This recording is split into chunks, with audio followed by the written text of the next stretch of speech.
د ایکسل چارټس په 12 درس کې وایي چې څنګه کولی شو په بار یا کالم چارټ کې سټیکس د لاین یا ایریا چارټ په واسطه یو بل سره کنیکټ کړو. دا زما سره سامپل ډیټا ده. دا ډیټا ورته مکمل انتخاب کړم. انسرټ ټیب باندې کلیک کوم. کالم اور بار چارټ باندې کلیک کوم. مثلا دا قسم سټیک چارټ ورته انتخابوم.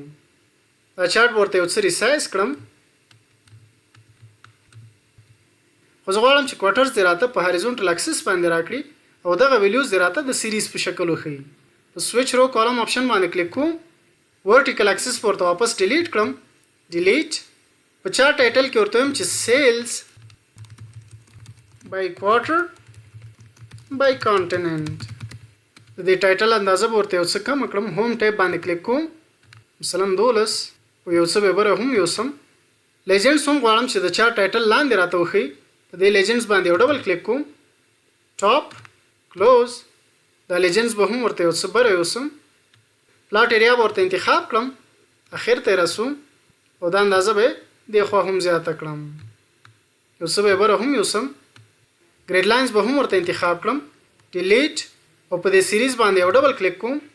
په ګیپ ویدث کې به ورته د 150 پر ځای 100 ټایپ کوم. انټر. کلوز. د دې سیریز رنگونه به هم ورته یو څه تغییر کړم.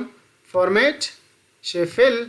مثلا د دې لومړني دپاره دغه کلر انتخابوم.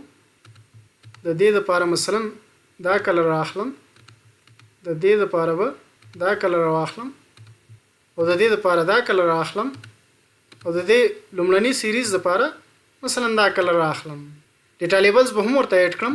رائټ کلیک ایډ ډیټا لیبلز. رائټ کلیک ایډ ډیټا لیبلز. ایډ ډیټا لیبلز. ایډ ډیټا لیبلز او ایډ ډیټا لیبلز. د ډیټا لیبلز رنگونه به هم ورته یو څه تغییر کړم. مثلا دا ډیټا لیبلز انتخابوم. هوم ټیب باندې کلیک کوم. د دې دپاره مثلا دا کلر راخلم. د دې ډیټا لیبلز دپاره دا کلر راخلم. د دې ډیټا لیبلز دپاره به دا کلر راخلم او د دې ډیټا لیبلز دپاره مثلا دا کلر راخلم او د دې رستنی ډیټا لیبلز دپاره به دا کلر راخلم. د دې چارټ آوټلاین به هم ورته د منځه یوسم. فارمیټ. شیپ آوټلاین. نو آوټلاین. ګوره هغه د چارټ آوټلاین هم راته د منځه یوړ. اوس غواړم چې دا مکمل سټیکس د یو لاین په واسطه د یو بل سره کنیکټ کړم. که دا چارټ زه انتخاب کړم ګوره دې پلس بټن باندې کلیک کوم. دلته ګوره د لاینز دپاره کوم آپشن نه ښکاري. واپس په همدې پلس بټن باندې کلیک کوم. ډیزاین ته راځم. ایډ چارټ الیمنټ باندې کلیک کوم. ګوره دلته راته د لاینز دپاره جدا آپشنز راکوي. سیریز لاینز به ورته انتخاب کړم.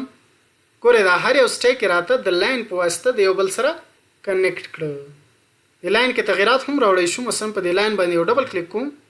د دې ځینه مثلا دغه قسم ډاټډ لاین راخلم او دا رنګ به هم ورته یو څه خفیف انتخاب کوم. مثلا دغه کلوز. ګوره هر یو سټیک سیریز راته د یو لاین په واسطه د یو بل سره وصل کړه. دوهمه طریقه دا ده چې د لاین پر ځای ورته د سټیک ایریا چارټ راواخلئ. دا چارټ ورته کاپی کړم. کنټرول سی. دلته بیا پیسټ کوم. کنټرول وی. دا لاینز ورته انتخاب کړم. دا واپس ډیلیټ کوم. ډیلیټ.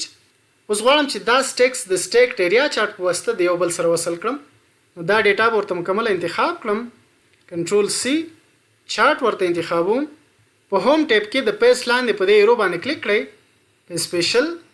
په دغه قسم باندې یو ډایلاګ باکس به درته درکړي. همدغه آپشنز یې صحیح دي. اوکې. ګوره همدا مکمل سیریزونه راته دوباره راواخیسته. اوس په دې سیریز باندې یو رائټ کلیک کوم. چینج سیریز چارټ ټایپ. لاندې راځم او د دې نوي سیریزونو دپاره د دې ځینه سټیک ایریا چارټ انتخابوم. سټیک ایریا. دلته به هم ورته سټیک ایریا انتخاب کړم. سټیک ایریا. او په دې رستنی کې به هم ورته سټیک ایریا چارټ انتخاب کړم. اوکې. خو د دې سټیک ایریا چارټ رنګونه باید د دې رنګونو نه خفیف وي. دا ایریا به ورته انتخاب کړم. فارمیټ. مثلا دا کلر ورته راخلم. دا ایریا به ورته انتخاب کړم. دې دپاره دا کلر راخلم. دا ایریا به ورته انتخاب کړم.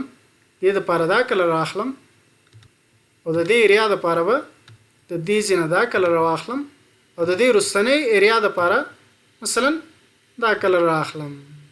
اوس ګورئ دا مکمل سټیکس یې راته د سټیک ایریا چارټ په واسطه د یو بل سره وصل یا کنیکټ کړه.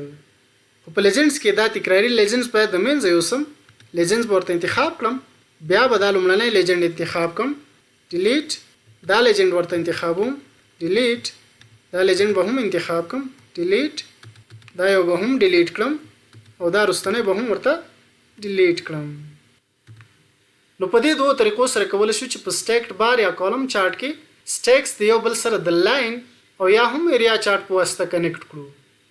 دا درس تر همدې ځای که ویډیو مو خوښه شوي ویډیو درسره لایک کړئ، ملګرو سره شریک کړئ او د آینده درسونو لپاره چینل سبسکرایب کړئ. ډېره زیاته مننه.